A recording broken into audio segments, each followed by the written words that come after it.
continue our coverage of the fallout from the sexual abuse allegations against César Chávez. California public school guidelines identify him as a role model, a critical figure in the labor movement studied by children as early as 4th grade. But of course, now his legacy is in jeopardy, and many parents are wondering, how do we explain this to our kids? Our Annabelle Sedano has been talking with the experts, and she joins us now in the studio with their advice. Annabelle? Yeah, Kathy, Michael, and it's important to note that there's a lot of confusion right now.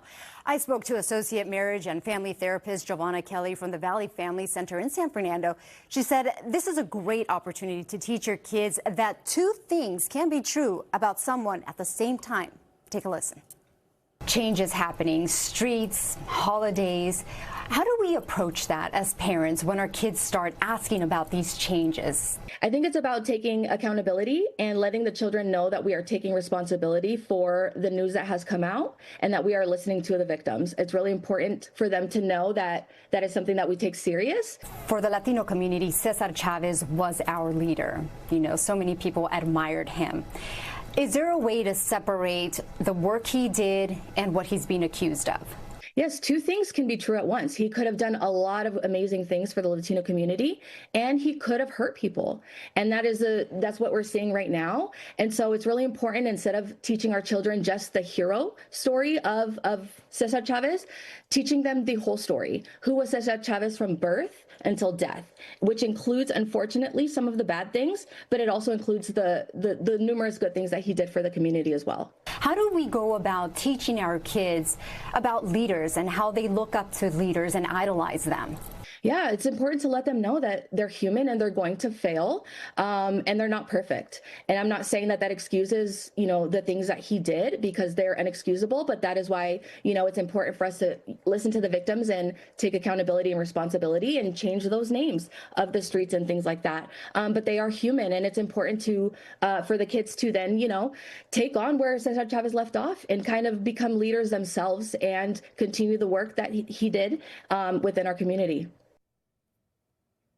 Yeah, and so this was an interview about talking to your kids, but this is also great advice for adults who are struggling with these revelations as well. On a personal note, this is something that I talked to my mom about, because in my household, I grew up listening and hearing about César Chávez and Dolores Huerta. So this, of course, comes as a shock to me and to my mom as well. Amongst my circle, they can't believe it. So I think all of us are still trying to process, this person that we admired.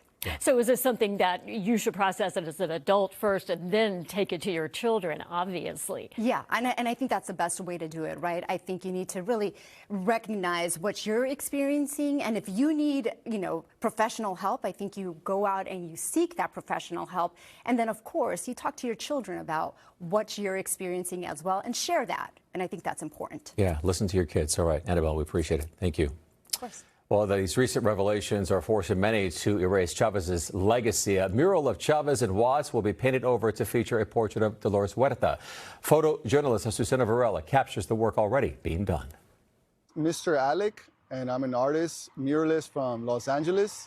Originally, we painted this mural back in 2021 around there for my friend Arturo, who passed away a few years ago. We painted MLK and César Chávez. We felt like it was necessary to not have people that don't necessarily represent us in our community on the wall, so we decided to erase him. My name is Autumn Ibarra. I'm the executive director of Watts Century Latino Organization. We've been serving the Watts community for 35 years. He and my mother, the co-founder, were very active in the Chicano rights movement and the migrant workers movement. They marched side to side with both César Chávez and Dolores Huerta. It wasn't difficult. It's about liberation. It's not about any one individual. So we have to be able to hold our leaders accountable, and pivot away from them when we have to. And today we are restoring it with a portrait of Dolores Huerta.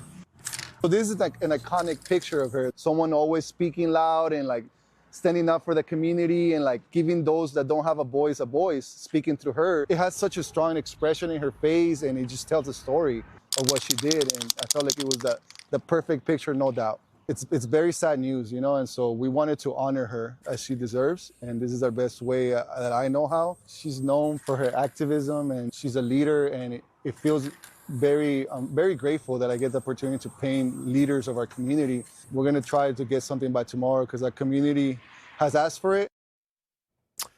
And right now on NBCLA.com, you can learn more about Dolores Huerta and her impact on the labor rights movement. There's also a list of the César Chávez Day events that have been renamed, postponed, or canceled.